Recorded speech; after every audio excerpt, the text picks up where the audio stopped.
Gente, nós estamos, como todos sabem, falando sobre famílias nesse mês. Um mês dedicado a isso. Nós temos trabalhado com o objetivo de capacitar e fortalecer as famílias. Porque nós entendemos algo. Uma sociedade forte, uma igreja forte, só será possível se ela for composta por famílias fortes. Famílias fortes são a base de uma sociedade forte, de uma igreja forte. Porque a família, como disse, foi o primeiro projeto de Deus após a criação do homem. Deus cria o homem, Adão, lá no Éden. E olha para aquele homem tadinho, sozinho, ele, os bichinhos, o jardim, e fala: não é bom que ele esteja só. E dá a ele uma esposa. E a chama de ajudadora, companheira. Ali ele cria a família. Uma família não foi criada pelo homem. Adão não pediu, Deus deu. E ele entende ali que o maior projeto de Deus, após a criação do homem, foi constituir a família. Mas ao mesmo tempo que Deus sabe disso, não é só Ele que sabe. Essa história do jardim você conhece bem.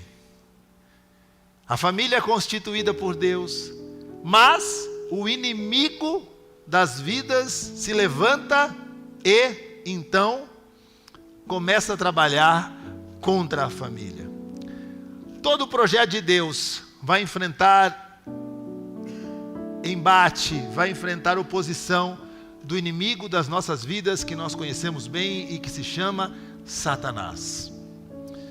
Já no Éden, quando isso acontece, nós vamos entender que o objetivo de Satanás era atacar a família. E a gente tem que entender uma coisa: isso não mudou, isso não terminou. Ainda existe um projeto contra a família.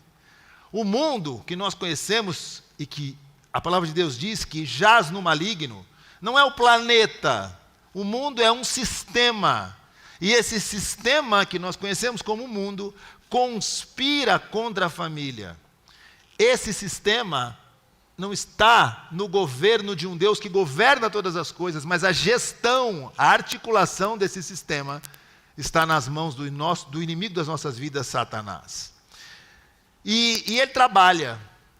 Você pode não trabalhar, não, mas o diabo trabalha. E ele trabalha com um propósito: descaracterizar, distorcer, inverter os papéis daquilo que Deus criou como família. Se você parar e olhar, você vai ver que a mídia, a cultura, as artes, as instituições trabalham de forma organizada contra a família. Tudo conspira contra. Ser família, pai, mãe, filhos, caiu de moda agora. Agora é diferente. Agora o negócio é outro. Agora famílias são compostas das mais variadas coisas e tipos e estruturas. E isso está se colocando como algo que começa a ser até legal. Mas nós não podemos entender que esta é a família que Deus criou. Que essa é a família que Deus instituiu.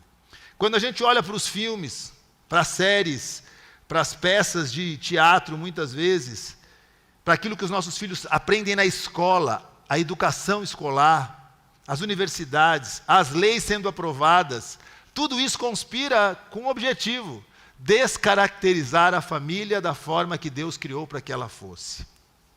Por isso, nós que aqui estamos, somos cristãos, precisamos entender que como líderes, pais, mães, nós precisamos nos posicionar. E nos posicionar não significa simplesmente olhar. Nos posicionar significa tomar uma posição e enfrentar essa luta com uma segurança clara no nosso coração, queridos. Deus não nos deu família para perdição e para morte, mas Deus nos deu famílias para vida, em nome de Jesus. Você precisa crer nisso, querido. Mas crer nisso não é o suficiente. Nós precisamos crer que mesmo vivendo em meio a esse sistema corrompido, Deus é poderoso para nos dar direção e formas de atuação para que a gente possa ter uma família forte.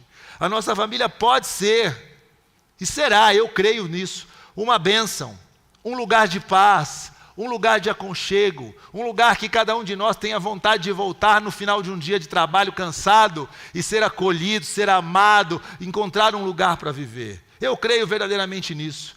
Agora, o que nós temos que entender é que família, como eu já disse, é projeto de Deus. Diga isso, família é projeto de Deus. Diga isso. Família é projeto de Deus. Mais uma vez. Mas você vai pôr uma vírgula nessa frase e vai continuar ela dizendo assim, ó: família é projeto de Deus, mas a responsabilidade por essa execução é minha. Vamos lá? Família é projeto de Deus, mas a responsabilidade por essa execução é minha. Deus cria o projeto, mas Ele dá ao homem a responsabilidade de cuidar e de executar o projeto que Ele criou. Ele desenha a família, mas Ele dá ao homem a responsabilidade de cuidar e de executar esse projeto. A gente não pode simplesmente se omitir disso. Eu creio da mesma forma, mas que isso vai exigir de nós algo. Posicionamento de cada família que me ouve nesta manhã aqui. Posicionamento. Porque você, creio, que assim como eu, também crê, que se Deus é por nós... Agora, se você crer, você vai crer mais bonito. Se Deus é por nós, quem será contra nós? É isso. Se Deus é por nós, quem será contra nós? Nós não temos que temer entrar nessa batalha, mas nós temos que entender que é uma batalha. E o convite que eu faço a você nessa manhã é este: lute por sua família. Esse é o tema da minha mensagem nessa manhã. Lute por sua família. Queridos, acabou o tempo da gente sentar no sofá e achar que a batalha está ganha, que está tudo bem, que a gente não precisa fazer nada e que o inimigo das nossas vidas está assistindo série na Netflix e a gente está num parque de diversão passeando nessa terra. Não. Uma coisa certa é que nós precisamos crer. É que existe uma batalha sendo travada. E entenda, existe um alvo central nessa batalha, chamado família. É isso. E para pensar sobre isso, eu gostaria de ler com vocês um texto, obviamente, que apresenta uma batalha, que apresenta uma cidade, que apresenta famílias e que apresenta a necessidade da reconstrução de muros de proteção. Para isso eu convido você para ir novamente a Neemias, livro que você já passou hoje na hora dos dízimos e ofertas. E nós leremos Neemias no capítulo 4, e eu lerei os 15 primeiros versículos deste texto. E enquanto você procura Neemias, porque Neemias é difícil, né, gente? Neemias, vá lá que é difícil, né? Mas não desista, vai procurando Neemias aí, eu recomendo. Recomendo o índice também, que é um negócio bom na Bíblia, que índice é uma bênção, você vai lá, Neemias. E você vai ler comigo Neemias capítulo 4. Mas enquanto você lê ou procura, eu quero dar algumas orientações a você. A primeira delas é que você tenha um hábito e crie um hábito. Qual é? Trazer material para anotar o que nós dizemos aqui. Caderninho, canetinha, lápis, não importa o quê. Mas é bom que você traga, a não ser que você seja um superdotado que tenha uma memória que grave exatamente tudo o que eu falar aqui. Porque talvez você termine a mensagem e fale assim, a mensagem foi boa. Aí você fala assim, mas o que o pastor falou? Bom, aí você já complicou um pouco a minha vida. Então, eu convido você a tomar o hábito de anotar. E hoje, especificamente, algumas telas que falarei, principalmente as finais. Se você não tiver como anotar, que você registre de alguma forma. Os irmãos agora tiram foto. Eu fico pensando que não é de mim, não. É da tela que está aqui atrás. Então, você registre essa tela, porque nós teremos um passo a passo, uma estratégia para enfrentar essa luta que está diante de nós. Então, vamos lá, Neemias capítulo 4, versos de 1 a 15. Eu lerei e você acompanhe comigo a leitura do texto. Diz assim: quando Sambalate soube que estávamos reconstruindo o muro, ficou furioso. Eu vou te pedir algumas coisas para você repetir comigo. Diga, ficou furioso. ridicularizou os judeus e, na presença de seus compatriotas e dos poderosos de Samaria, disse: o que aqueles frágeis judeus estão fazendo?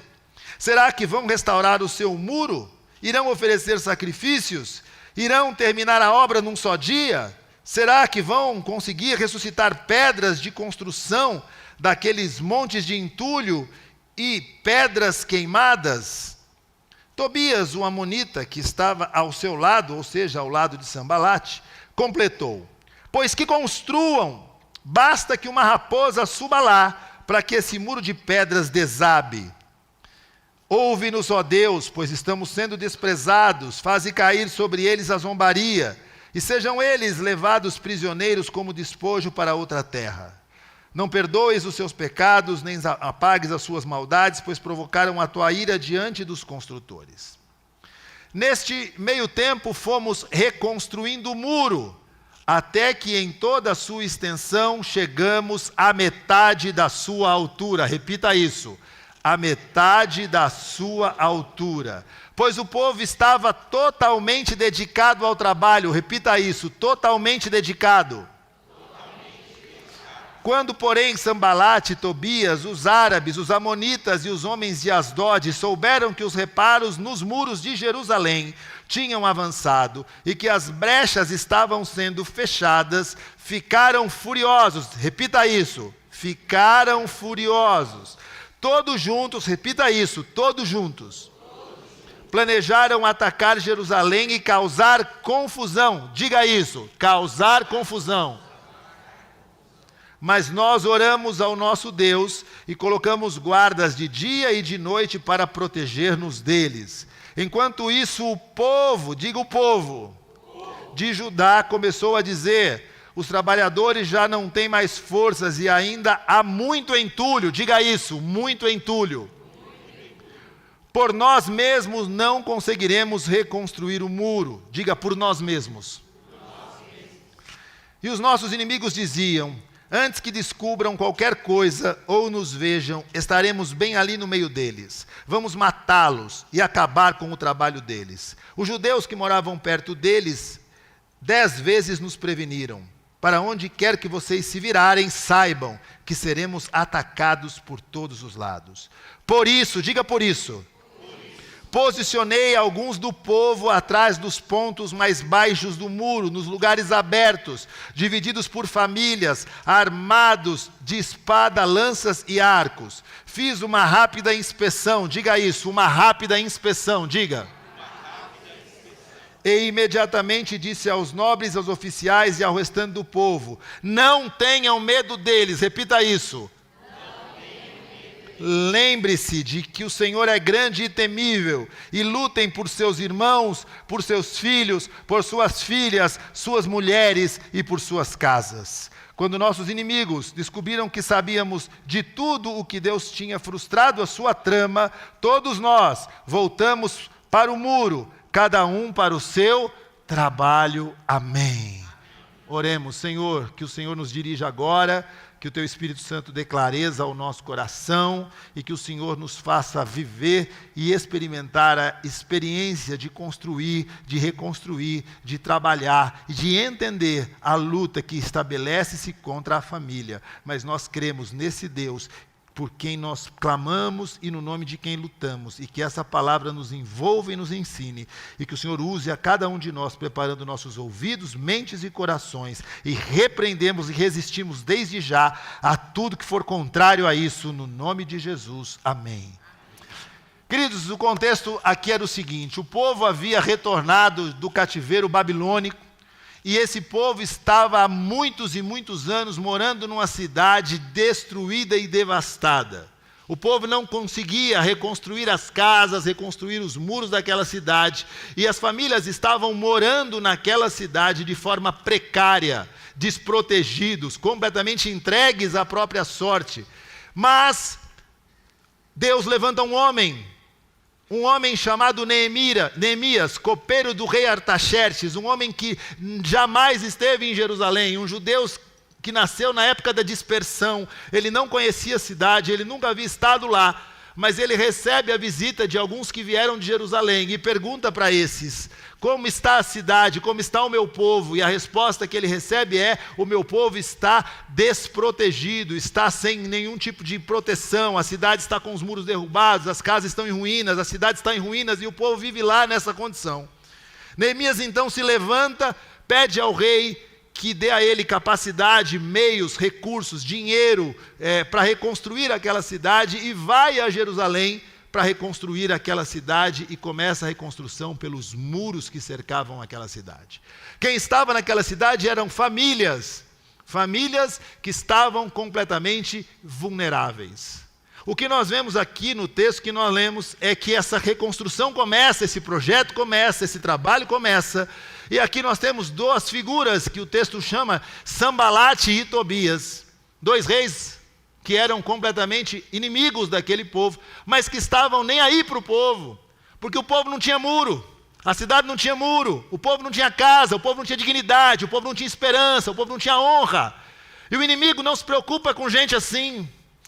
Gente desprotegida é vulnerável, o inimigo entrava e saía a hora que bem entendia. Mas o que acontece? Acontece que Neemias começa a reconstruir o muro. E diante dessa reconstrução, pelo texto que lemos, nós entendemos que quando os inimigos então sabem que o muro estava sendo construído ou reconstruído, diz o texto que ele fica furioso. E a primeira atitude dele é ridicularizar a obra. Quem são esses imbecis que agora acham que vão reconstruir muro com essas pedras que foram queimadas e que estão virando areia, que estão virando pó? Eles não darão conta dessa obra, essa obra não vai adiante, essa obra não tem nada de especial, eles não são capazes de fazer, e ridiculariza esse muro. E aí o outro, que é Tobias, diz assim: e também que se reconstruir vai ser tão mal feito, tão de qualquer jeito, que uma raposinha se subir no muro, o muro cai. Então não nos vamos preocupar com isso, com a obra que está sendo levantada e feita. Essa era o contexto desse momento aqui. Deus deu a Neemias recursos, sabedoria e estratégia para essa reconstrução. E a minha oração, queridos, é que Ele nos dê isso tudo também nesta manhã. Sabedoria, recursos e estratégias para enfrentar uma batalha que tem sido travada contra as famílias, e você precisa entender e crer nisso em nome de Jesus. Assim como Ele reconstruiu, queridos, nós podemos reconstruir. Assim como Ele derrota o inimigo das nossas vidas não será derrotado. Ele já foi derrotado na cruz do Calvário, mas Ele ainda atua. Tem gente que acha que o diabo é ficção científica. O diabo é ficção, o negócio de diabo não existe não, o negócio de inferno não existe não. Essa é a pior ilusão da sua vida, crer que isso não existe. Mas ao mesmo tempo tem gente que acha que tudo é o diabo. O irmão trupica no degrau da igreja, a culpa não é que o irmão é desatento, é o cão que se levantou. Então nós vamos colocar o diabo no lugar dele. Sabe qual é o lugar do diabo? Aos pés da cruz de Jesus.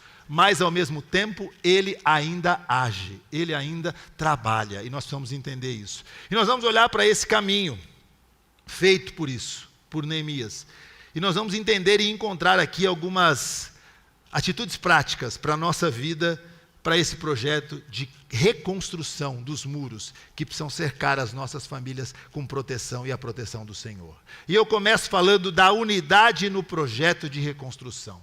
A unidade no projeto de reconstrução. O texto é claro quando ele diz o seguinte. Ele começa contando esse texto que eu li até agora, até o versículo 5, o levante do inimigo, a ridicularização do inimigo daquela obra, mas no versículo 6 diz assim: nesse meio tempo fomos reconstruindo o muro, enquanto eles falavam, enquanto eles desprezavam, enquanto eles não estavam nem aí, eles foram reconstruindo o muro, até que em toda a sua extensão chegamos à metade da sua altura, a metade do muro. Mas aqui diz, pois o povo estava totalmente dedicado ao trabalho. Nesse ponto da narrativa, os muros já estavam sendo levantados, como você viu, até a metade da altura. Mas aí que aparece então a história, o tal do Sambalate e do Tobias, a personificação do nosso inimigo. E diante disso, Neemias ora e continua trabalhando a partir de uma situação. a unidade do povo totalmente dedicado ao trabalho.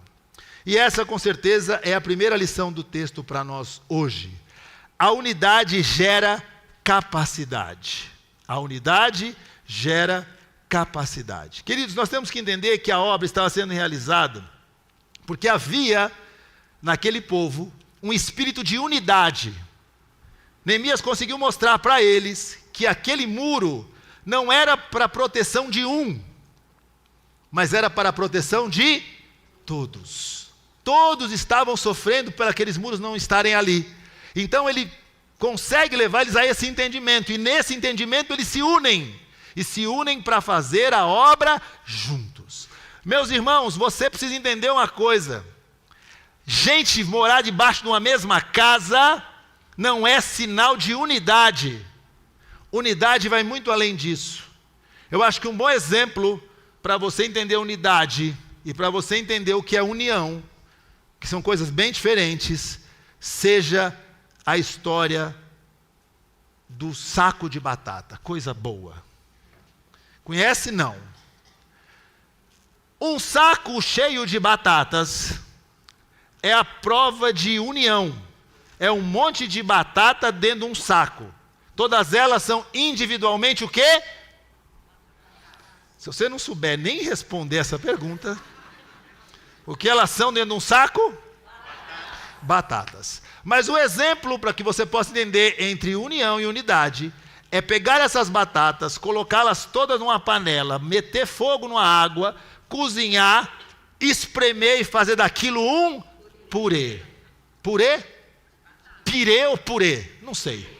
É purê, né? Nós somos do purê. Purê de batata. Um purê de batata é unidade.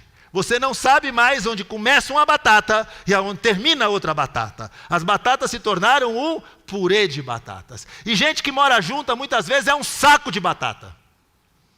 Cada um por si, cada um pela sua necessidade, cada um brigando pela sua necessidade, pela sua dor, pelo seu direito, pelo seu privilégio, pelo seu lugar.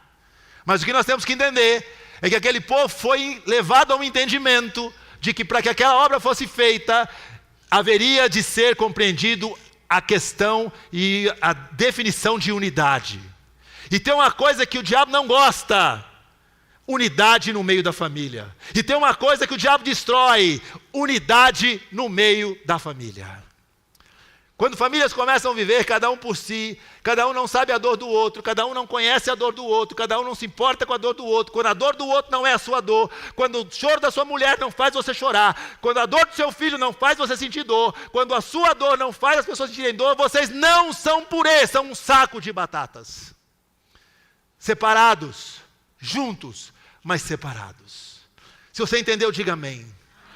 Queridos, a unidade gera capacidade. E o inimigo odeia a unidade, mas o inimigo reconhece unidade. Porque o texto continua no versículo 7, dizendo o seguinte: quando, porém, Sambalate e Tobias, entenda que começa Sambalate falando, depois entra Tobias, agora já estão os dois juntos.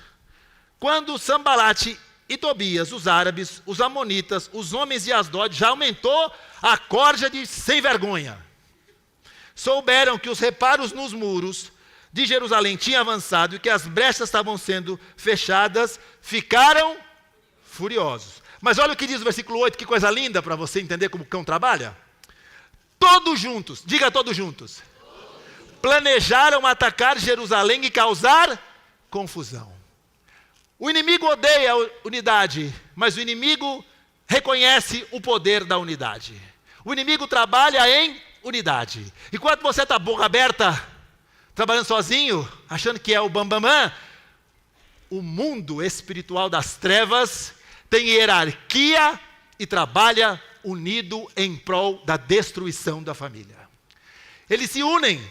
Falar o seguinte: os cabeção estão unidos, trabalhando juntos, entenderam que unidade traz força e poder. E nós não podemos cada um ir para cá, um outro ir para lá. Então vamos nos juntar e todos juntos vamos investir contra eles. Você entende isso?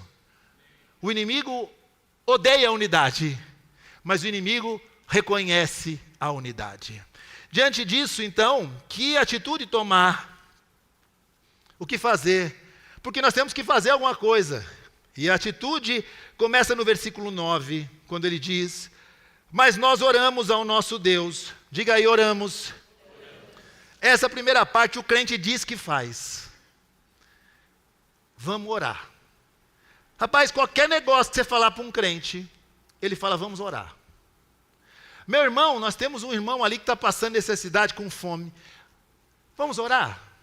Eu queria saber, o que a sua oração vai fazer de prático para aquele irmão que está com fome? Mandar um anjo, com a cesta básica amarrada nas costas. Sim ou não? Não, querido. Vamos orar. É o começo do processo. Mas olha o que o texto continua dizendo. Ele diz, nós oramos, mas não termina aí. E o que mais diz o texto? E colocamos guardas, dia e de noite, para proteger-nos deles. Tem duas coisas aqui. Primeiro, você precisa orar. Nós oramos. Essa é a primeira necessidade da família. Buscar o favor de Deus, o agir de Deus, através da oração. Você precisa orar, querido. Sua família precisa de oração. Ah, mas minha mulher não ora. Ora você. Mas meu marido não é crente. Ora você. Mas meu filho não quer orar. Ora você. O duro é quando ele não ora e você também não ora, porque ele não ora, e daí ninguém ora e ninguém leva a lugar nenhum. Então a primeira coisa é, diga, oração. Mas a segunda é agir. Diga, agir. O texto diz, colocamos guardas dia e noite para nos proteger. Isso mostra a necessidade da ação e da atenção contra as investidas do inimigo. Não é então orar. Orar e não agir. Eles oram e eles agem. A nossa atitude não deve ser somente orar. E nem somente agir. Deve ser orar e... Diga, orar e agir. Não adianta uma coisa separada da outra. Tem gente que só ora. E tem aquele que só age. Que também não leva a lugar nenhum. Ele não ora para nada, ele vai fazendo. Ele vai fazendo. Então, oração e ação. Orar para que Deus preserve e gere unidade na sua família. Você precisa orar por isso. Senhor, me dá unidade dentro da minha casa. Eu preciso gerar isso. Mas nós mantemos alertas e preparados para resistir ao ataque do inimigo que tenta quebrar a unidade. Quando você preparar e reparar que existe quebra de unidade na sua casa, fique atento. É o inimigo trabalhando na sua casa. Quando começa aquela coisa que não resolve, aquela briga que não tem fim, aquele perdão que não sai, aquele negócio entalado na garganta, é o filho que não briga, é o marido que não perdoa, é a mulher que está intrigada com o marido, é um que dorme na sala, é outro que dorme na cozinha, é um que dorme na lavanderia, um dorme em cima da máquina de lavar roupa, o outro dorme, entendeu? É aquele negócio, o pastor chega lá na casa para visitar, tem um lençol em cima da cama, no sofá tem um travesseiro lá, um copo d'água do lado, o que é isso aqui? Não, não é nada não, aqui deixa preparado para o hóspede, não, é o marido que está dormindo lá já faz uns 15 dias na cama, entendeu? O outro no sofá, querido, quebrou a unidade? Preste muita atenção. Mas talvez a sua pergunta mas pastor, e os recursos para isso? E esse é o segundo ponto, a limitação humana para esse projeto. Diga isso, a limitação humana para esse projeto.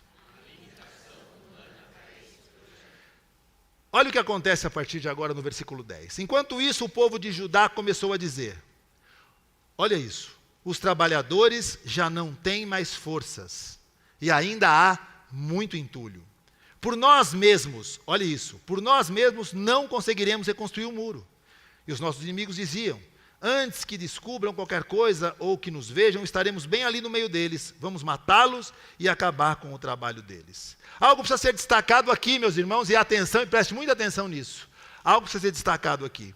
O cansaço do povo se deve a alguma coisa. A grande quantidade de entulho. Qual é a lição aqui? Essa obra cansa porque é uma obra de reconstrução. Está escrito aí, diga comigo. Essa obra cansa porque é uma obra de reconstrução. Meus irmãos, eu já contei a história e o contexto para vocês. Aquele povo tinha sido atacado, aquela cidade destruída, e o que sobrou ali foram entulhos, escombros, pedras destruídas. para que aquela obra fosse feita. E o povo, diz o texto, que já não tinham mais forças para trabalhar a partir do momento que o muro chega na metade do seu tamanho. O texto fala de esse entulho porque ele é o que sobra de muros originais. Reconstruir é sempre mais trabalhoso do que construir pela primeira vez. Meu amigo, você já comprou uma casa? Aquela casa velha? Aquele negócio velho? Aquele galpão, aquele negócio velho que você compra e fala, vou reformar. Eu vou reformar. Eu tenho dinheiro. Tem 10 conto na poupança, o cara jurou para você que ia custar 10 mil. Eu vou reformar. Tenho 10 mil. O pedreiro falou que 10 mil faz. Meu amigo, a primeira martelada que você dá na parede, meu irmão, já começa. É cano vazando, é bicho atrás da parede, é bate embaixo, cai em cima. Aí o cara chama você e fala assim, senhor, vem cá. Eu falei 10, acho que deu uma errada. Não, esses 10, sabe quando vai parar isso aí, meu irmão? Só Deus sabe. Sabe por quê? Porque reconstruir é mais caro e dá mais trabalho do que construir certo pela primeira vez. Meus irmãos, existe um princípio aqui. A família que Deus cria como projeto original, lá no Éden, perfeita. Aquela era o projeto. Aquela é a construção. A partir que o pecado entra naquela família e ela se descaracteriza, a partir daí não tem outra opção. Não é mais construir. É o quê? Reconstruir. É reformar. E reformar dá trabalho. Porque reformar, sabe o que gera reforma? Entulho. E o povo não aguentava mais olhar para o entulho, queridos. E todo esse entulho atrapalha a obra.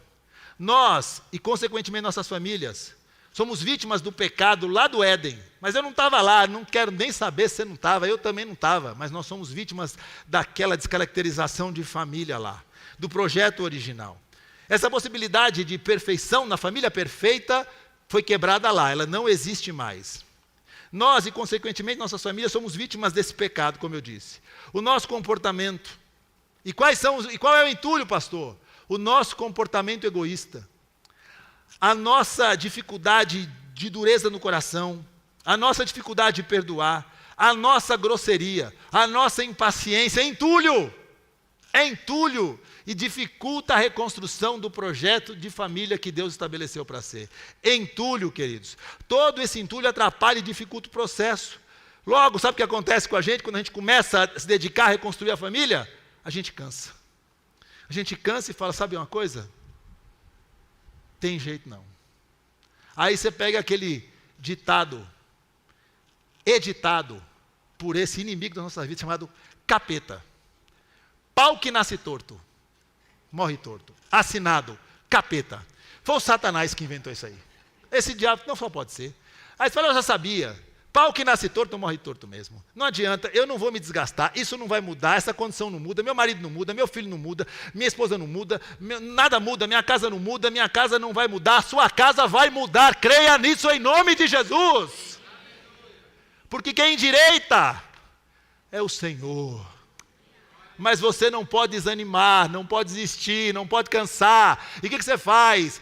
Começa a diminuir a quantidade de entulho. Chama o caçambeiro. Manja de caçambeiro ou não? Caçambeiro. Para uma caçamba na frente da sua casa e joga toda a arrogância, toda a prepotência, todo o direito próprio, toda a questão do falta de perdão, toda a amargura, toda a mágoa, toda a dor, todo o ressentimento, joga lá e fala, leva esse negócio embora, limpa a obra, porque você vai reconstruir, creia nisso em nome de Jesus. Joga fora, querido. Entulho cansa. Agora, acaba o entulho, e você precisa do quê? Material para reconstruir. E aí talvez nos falte. E o texto é claro em dizer, por nós mesmos não conseguiremos reconstruir o muro. E a lição aqui é essa, os recursos para esse projeto provêm de Deus. Amém. Que alegria dessa igreja, como você acredita nisso? Eu vou dar uma oportunidade para você melhorar.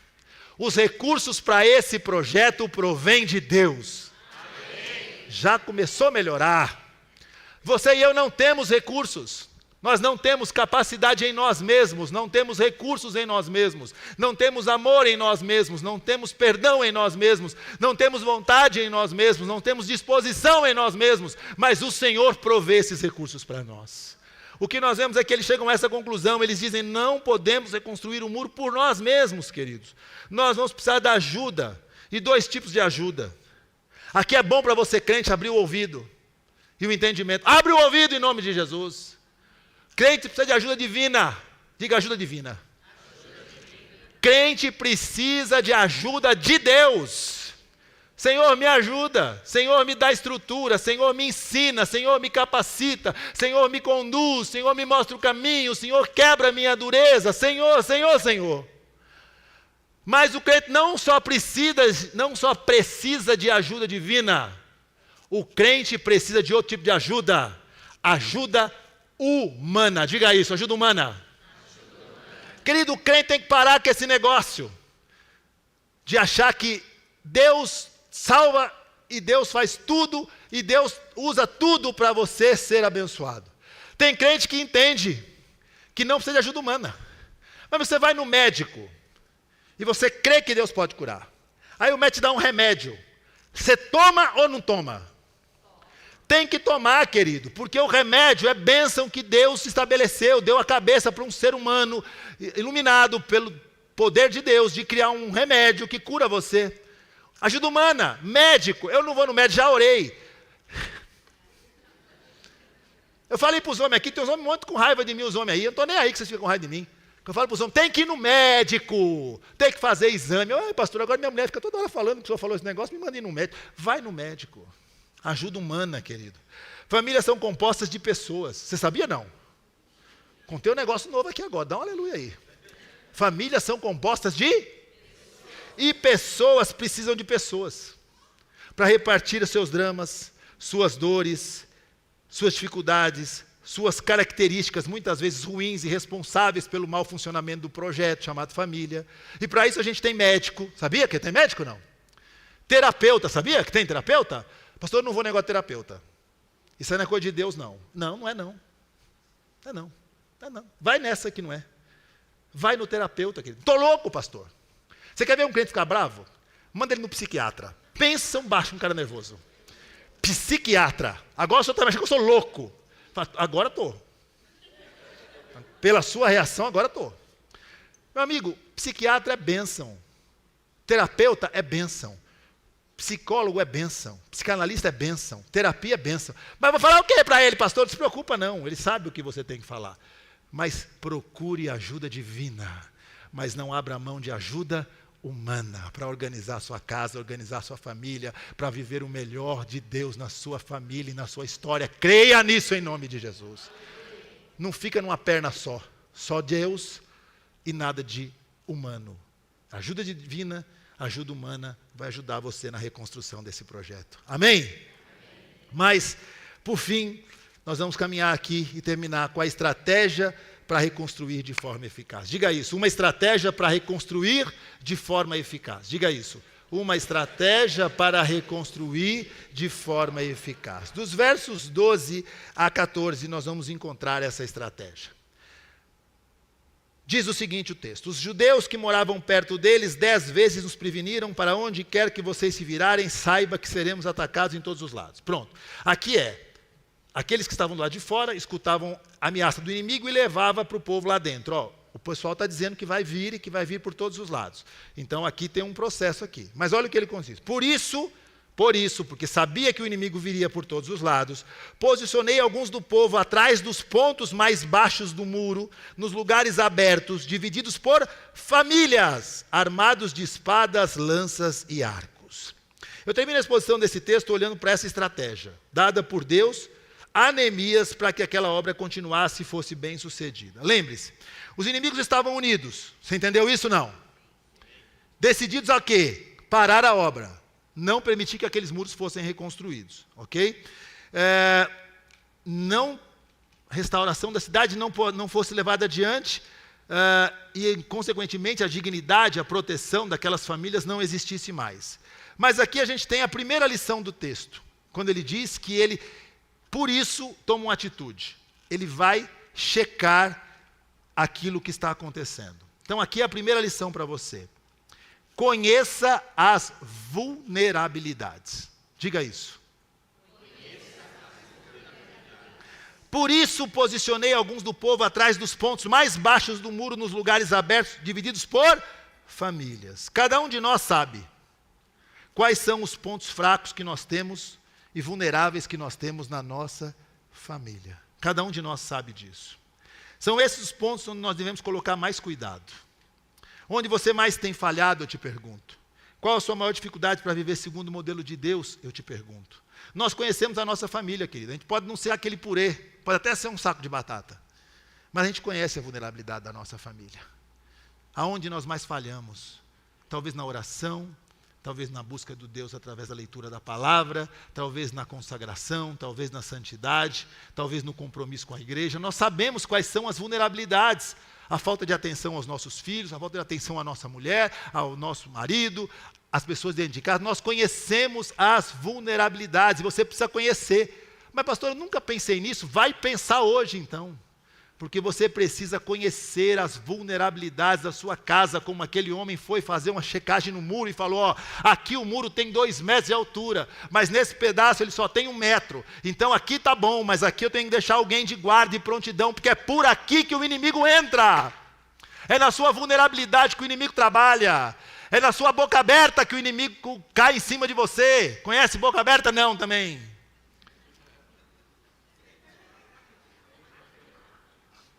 Sabe como é que é aquele que você fala o negócio? Ele, olha aí. Já viu isso não? O cara nem sabe que foi assaltado. Tem uns irmãos aí que o cara rouba ele, leva o celular, ele chega em casa e fala, acho que me roubaram. Boca aberta. Conheça as vulnerabilidades. Seguinte, diz, coloquei os homens armados de espadas, lanças e arcos. Lute com armas corretas. Diga isso. Meus irmãos, eles sabiam como aqueles inimigos procediam. E eles precisavam destas armas aqui, ó. Espadas, lanças e arcos. Espadas para lutar de perto. Arcos para impedir a aproximação. Lanças para ir contra, investir contra o inimigo. Agora, o que a palavra de Deus diz em Efésios, no capítulo 6, é algo que nós vamos entender. Ah, pastor, mas não tem ninguém lá na minha casa, lá não tem esses caras aí, não tem Sambalate, lá não tem Tobias, na minha casa não tem muro, o inimigo não está vindo, eu não entendi esse negócio direito, então eu vou te dizer um negócio. Efésios capítulo 6 vai dizer uma coisa para você. Efésios no capítulo 6 diz assim, finalmente fortaleçam-se no Senhor e no seu forte poder. Ele está falando finalmente, porque ele vem desde o capítulo 4 tratando de relacionamentos. Ele fala do relacionamento na igreja, no relacionamento na família, no relacionamento na sociedade, relacionamento do trabalho, relacionamento de pais e filhos. E ele termina assim, finalmente fortaleçam-se no Senhor e no seu forte poder. E ele dá uma ordem, vistam toda a armadura de Deus para poderem ficar firmes contra as ciladas de quem? Do diabo. Tem medo de falar diabo também, né? Ô diabo, tem medo de falar isso aí. Do diabo, queridos. Vistam toda a armadura de Deus. E ele fala, pois a nossa luta não é contra seres humanos, mas contra os poderes e autoridades, contra os dominadores desse mundo das trevas, contra as forças espirituais do mal nas regiões celestiais. A sua e a minha luta familiar não é contra o nosso parente, não é contra a pessoa, nosso filho, nosso marido, nossa esposa, nossa sogra, nosso cunhado, e quem quer que seja. Essa é a luta para ser grande, mas não é esse que eu estou falando. Eu estou falando que a nossa luta não é contra carne ou sangue, mas contra principados, potestades, dominadores nas regiões celestiais do mal. Entendeu? Então a nossa arma não é escudo, nossa arma não é espada, nossa arma não é lança, nossa arma é Cristo Jesus e o seu sangue. É essa arma que você tem que entender. Mas não pode ficar de boca aberta, fecha a boca. Entenda que a luta é real, e entenda que as armas são reais, e nós temos que entender que a nossa luta não é contra a carne ou sangue, e por não ser contra a carne ou sangue, ser com um inimigo conhecido, Ele sabe que ele já foi derrotado, mas você precisa crer e lutar com as armas certas. Cantamos aqui, o nome de Jesus tem poder, e você fica lutando com a sua própria força. Dá murro daqui, empurra de lá, chuta o cão, empurra o cão, briga com ele e ele ri de você. Mas quando você dobra o seu joelho e quando você pede, Senhor, eu não tenho recursos, mas o Senhor pode, o teu nome tem poder, a minha família pertence ao Senhor, a minha casa pertence ao Senhor, os meus filhos pertencem ao Senhor, tudo que eu tenho é teu. Você pode crer numa coisa, o inimigo foge de você em nome de Jesus.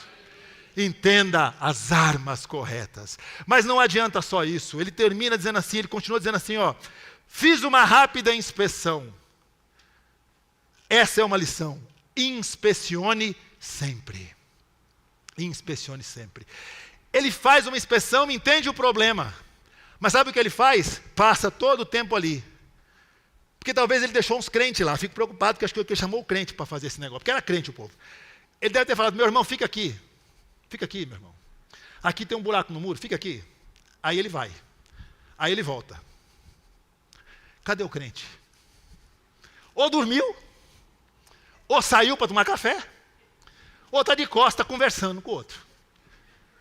E o inimigo, meu irmão, inspecione sempre. Quando você organiza a sua casa, a sua família, creia que não é uma coisa para a vida inteira, não. Você sempre tem que fazer uma inspeçãozinha lá. Deixa eu ver se tudo que eu organizei está funcionando. Deixa eu ver se tudo que eu pus para funcionar está funcionando. Deixa eu ver se tudo está direitinho. Se tudo está como é que tem que estar. Meu irmão, o povo sai do lugar na hora errada. Eu, certa vez, fui viajar. Estava eu em Barra Bonita, com uns amigos, para uma prova de ciclismo. E nós temos um amigo, um senhorzinho já, muito senhorzinho já. E fomos comprar carne no açougue. Eu não sei se era, eu pensei que era de graça, estava dando carne lá. Tinha uma fila no açougue do mercado. Aí nós deixamos o senhorzinho na fila, nosso querido amigo, Perê, ficou na fila. Deixamos o Perê na fila, falou, Perê, fica aqui, porque ele não faz muita diferença, ele não faz muita coisa, mas para guardar um lugar na fila, Perê, fica na fila, que nós vamos fazer as compras. Lá fomos nós para o mercado fazer a compra, deixamos o Perê na fila. Aí eu falei, bom, já vamos para a boca da carne, que o Perê já chegou lá. Quando chega, cadê o Perê? O Perê estava lá na porta do mercado, conversando. Aí um amigo meu falou assim, Perê, por que saiu da fila? Não, porque tinha uma geladeira atrás de mim. Estava muito frio nas minhas costas. Eu saí do lugar da fila. Meu irmão, a fila estava maior do que quando a gente começou. O cabra não para ficar na fila. Meu amigo, é isso que acontece muitas vezes na nossa vida. Você acha que o cara está onde devia estar. Você acha que está sendo feito o que tinha que ser feito. Você acha que a pessoa está fazendo o que tem que fazer, mas deixou de fazer. Então, inspecione sempre. Recoloque, reorganize, restabeleça, reestruture e não desista em nome de Jesus. Inspecione sempre. E agora, ele diz na parte B desse mesmo verso, não tenha medo deles. Lembre-se de que o Senhor é grande e temível. Aqui mais uma lição para você, e essa aqui, se nenhuma serviu, essa é boa. Não tenha medo do inimigo. Agora você vai dizer isso. Pode dizer, não tenha medo não, pode dizer, vai. Não tenha medo do inimigo. Queridos, não tenha medo do inimigo, porque o texto diz claramente aqui, o Senhor é grande e temível. Aqui está a nossa segurança do crente, querido. O Senhor está do nosso lado, consequentemente do lado da nossa família. Então nós não devemos temer. Se tivermos medo, nós vamos recuar. E o inimigo usa isso contra nós. Mas enfrente na autoridade do nome de Jesus. Não tenha medo. Gente, não tem que ter medo. É complicado esse negócio, quando a gente fala sobre batalha espiritual. Eu li um livro chamado Combate Cristão, Dr. Martin Lloyd Jones, tem quase 500 páginas, sobre Efésios 2 versículos. Fala sobre a batalha espiritual, o combate cristão. Quando você fala desse assunto, é crente que arrepia, é um que sai correndo no culto, fala, meu Deus do céu, é melhor não saber disso. Não, você precisa saber. Mas você precisa saber de algo mais. De que esse combate cristão não está destinado a um resultado desconhecido. Talvez a gente ganhe, talvez a gente perca. O inimigo perdeu, e perdeu no dia em que Jesus foi pregado na cruz e ressuscitou e está vivo. Lá ele perdeu. Então nós não temos que temer. Nós temos que reconhecer que ele existe e ir contra ele na autoridade do nome de Jesus. Então não tenha medo. A batalha existe, mas a vitória é nossa, creia nisso em nome de Jesus. Agora, e por que lutar? E eu termino falando sobre isso. Por que lutar? Nós temos que ter motivações para fazer o que fazemos. E o texto termina na parte C do versículo 14, dizendo assim. Preste atenção, meus irmãos. Preste atenção. E lutem por seus irmãos, por seus filhos, por suas filhas, por suas mulheres e por suas casas. E lutem. Você precisa saber de algo. Saiba por quem você está lutando. Diga isso. Sua família vale a pena? Seus filhos valem a pena? Seus netos valem a pena? Sua esposa vale a pena? A sua casa vale a pena? Você não luta uma batalha como deve lutar quando você não é motivado pelas coisas certas. Você não fará nada na sua vida sem a motivação correta.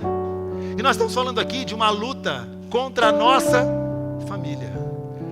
A luta que esse povo enfrentava era contra as famílias. Ele não queria que a família tivesse dignidade. Eles não queriam que famílias fossem fortes. Eles não queriam que aquele povo fosse forte. Eles não queriam que Jerusalém fosse reconstruída e lá se estabelecesse o nome do Senhor. E pessoas sem unidade nunca conseguiram reconstruir. Havia mais de 100 anos desde o retorno do cativeiro babilônico e essa cidade não tinha sido reconstruída. Esses muros nunca tinham sido levantados. Agora, ele se levanta, Neemias, e diz uma coisa. Tudo isso que eu disse até aqui tem que ter uma motivação. Toda essa batalha é por uma causa. E lutem por seus irmãos, por seus filhos, por suas filhas, suas mulheres e suas casas. A nossa resistência, a nossa disposição em lutar está diretamente ligada ao valor que damos à causa dessa luta.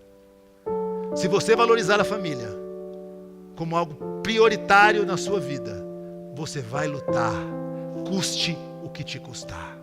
Agora, se você desistiu, se você não ama, se você entregou seus pontos, o inimigo vai prevalecer.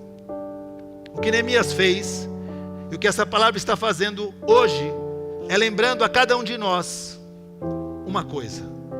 A nossa família vale a pena. O esforço todo vale a pena e vale tudo o que nós temos. Lutar pela família, querido, vale tudo que nós temos, porque a família é o maior projeto de Deus e a maior bênção de Deus para a vida de todo homem é a família. Eu digo para você, falei um dia para homens, se você está com preguiça de trabalhar, te arruma aquele trabalho que você tem que trabalhar firme mesmo. Tá mole, tá meio, eu não sei para que eu preciso fazer mais nada. Você pega uma foto com a sua família, com a sua mulher, com seus filhos, com seus netos e bota na sua mesa.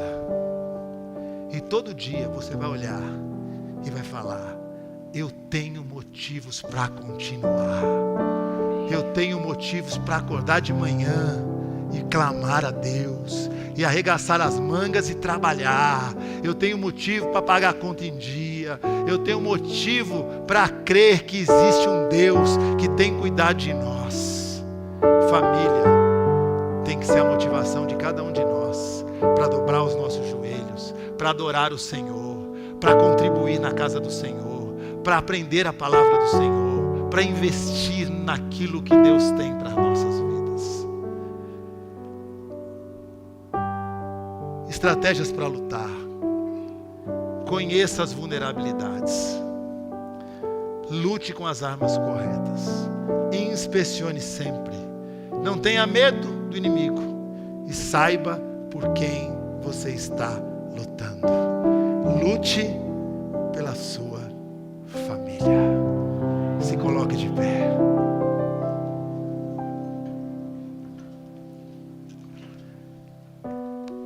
O último verso que nós lemos foi o verso 15. Você fala, pastor, se eu prego expositivamente, o senhor pulou um verso, o 15. Não, concluo com o verso 15. E o verso 15 diz assim, olha: quando os nossos inimigos descobriram que sabíamos de tudo, porque inspecionamos, porque nos posicionamos, porque nos armamos, e de que tudo que Deus e que Deus tinha frustrado a sua trama, ou seja, o ataque que eles tinham, todos nós fomos para Orlando, tiramos férias, abrimos a boca e esperamos as coisas acontecerem. Ah, não, perdão. Todos nós voltamos para o muro, cada um para o seu trabalho.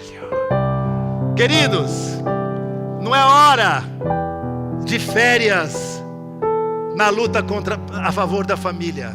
Não é hora de baixar a guarda, esperando que agora tudo parece calmo, porque a estratégia do inimigo é essa. Quando tudo parece bem, você baixa a guarda, você esquece as vulnerabilidades, você perde o rumo, e aí ele vem e ataca você. Aquele povo voltou, cada um para a sua parte do muro, e cada um voltou para o seu trabalho. O meu convite e a minha oração não é para você ir embora daqui falando, beleza, entendi, agora joia, agora beleza. Não, agora você vai voltar para o muro, e cada um para o seu trabalho. E sabe o que aconteceu com esse muro? Diz o texto, que em 52 dias aquela obra foi concluída. O que demorou 100 anos foi feito em 52 dias, porque Deus estava à frente daquele projeto. Não existe aqui ou aquele que me ouve, nenhuma família, nenhuma pessoa, nenhum problema, nenhuma desunião, nenhuma dor, nenhuma falta de perdão, nenhuma destruição que o Senhor não tenha poder de reconstruir. Não existe, porque Deus é poderoso para fazer infinitamente mais do que pedimos ou sequer pensamos. O meu convite é que você nesta manhã assuma uma posição, e a posição é esta: ser um soldado atento na luta pela sua casa e pela sua família. E nós vamos orar por isso. Lute pela sua família. Tem alguém da família aí, querido? É agora que você vai chegar junto aí. Chega junto na família aí. Pode sair do lugar que não tem problema, não pega nada não. Não vai morrer, não dá choque. Chega junto na família aí. Se abraçar melhora. Melhora muito. E nós vamos orar. Entendendo tudo que você viu aqui e que você ouviu hoje, essa luta já está vencida na autoridade do nome de Jesus, mas ela exige posicionamento constante. E o que nós vamos orar e pedir a Deus é que Ele nos dê estratégia, sabedoria, força, discernimento, disposição, motivação para lutar por nossos filhos, nossas filhas, nossas casas, nossas famílias, nossos irmãos e o povo de Deus que Deus nos deu como família. Oremos. Santo Deus e bendito Pai dos céus, obrigado pela Tua palavra. Ela é transformadora e poderosa, ela é clara, ela, Senhor, vem e divide, Senhor, dentro de nós, Senhor, o nosso entendimento e a nossa compreensão. O que eu peço ao Senhor é que o Senhor desperte esta igreja e a cada um que aqui está e me ouve, a lutar pelas nossas famílias.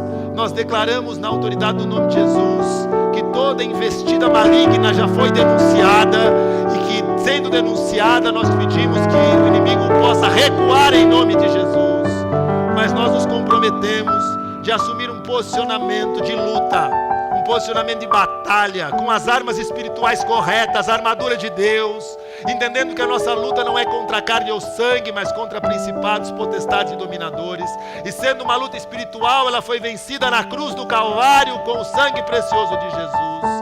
E eu clamo pela bênção do Senhor sobre cada lar, sobre cada família, sobre cada um representado aqui, sobre a bênção da família espiritual que o Senhor constituiu como esta igreja, para que sejamos protegidos, mas sempre atentos às nossas vulnerabilidades. E dessa maneira, inspecionando sempre, seremos mais do que vencedores em Cristo Jesus. Essa é a oração que eu faço, dizendo: somos responsáveis e vamos lutar até o fim, vitoriosos pela nossa casa e família, no nome de Jesus. Amém, amém, amém, amém. Deus abençoe você, louvado seja Deus. Lute pela sua casa, lute pela sua família.